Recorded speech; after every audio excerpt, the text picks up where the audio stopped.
Hey, on today's video, I'm going to show you how to safely dispose of any lit or unlit charcoal that's in your smoker. Stay tuned.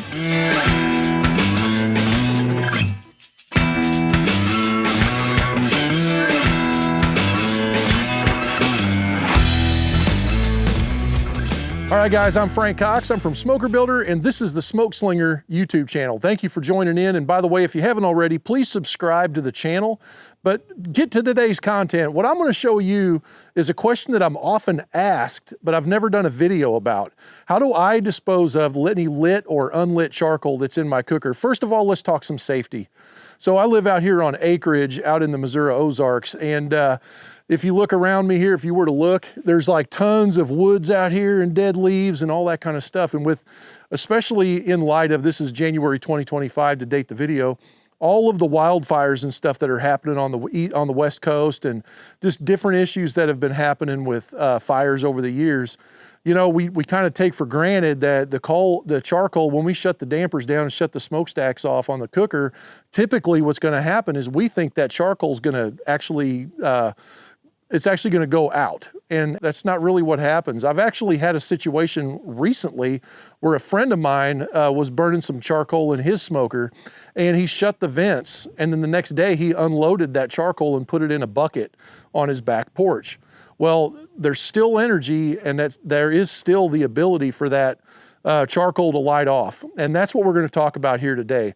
You don't want to just like shut your dampers and go inside and go to bed, assuming your cooker's outside, get up the next morning, come out and dump that stuff, because that charcoal could spontaneously relight. That's a serious concern. So we don't want to just go out here in the driveway or go to some place on the property and dump your charcoal out, because it could get airborne and relight and go around. So here's how I do it personally. Recently, I did a video with 8 pork butts, and you can go back on the channel and see that video where I cooked 8 pork butts on this full-size Smokeslinger. And today I'm gonna actually dump out this charcoal from that previous cook. So what I got over here is what we used to call an ash can. Now, it looks just like a sheet metal garbage bin. Couple things to note.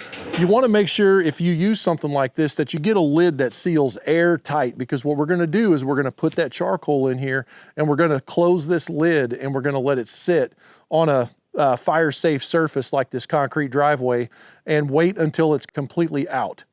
The other thing you can do is you could take a water hose and literally put water in here and put the fire out physically and stir it around like Smokey the Bear says.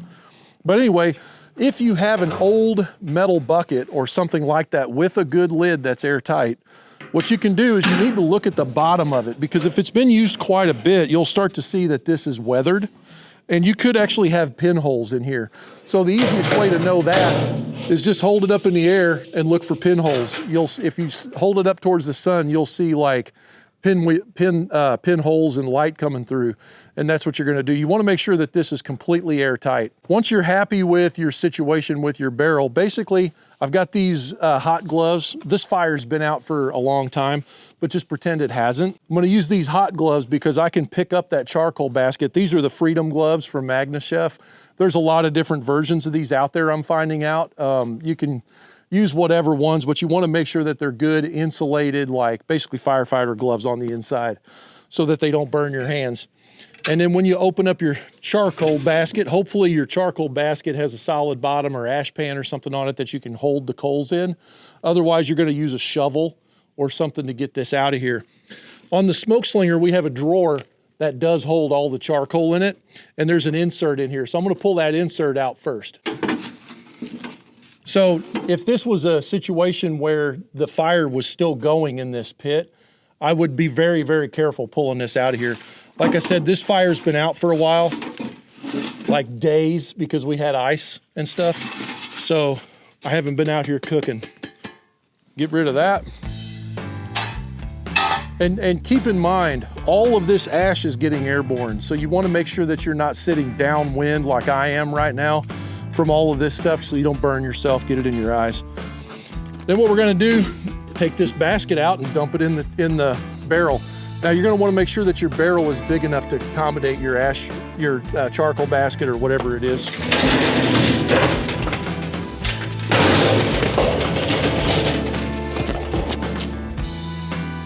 There we go. Now we'll go over to the other one.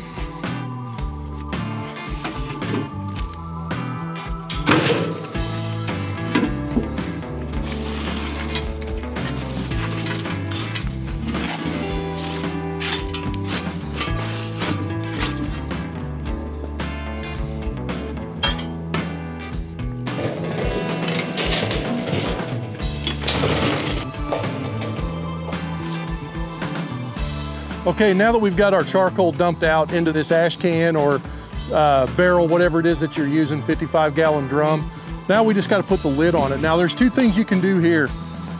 First thing is you could actually just go get the water hose. Since this thing holds water, then you can go ahead in here and just actually douse this charcoal in water, stir it around a little bit, or you can just put the lid on it and let it suffocate.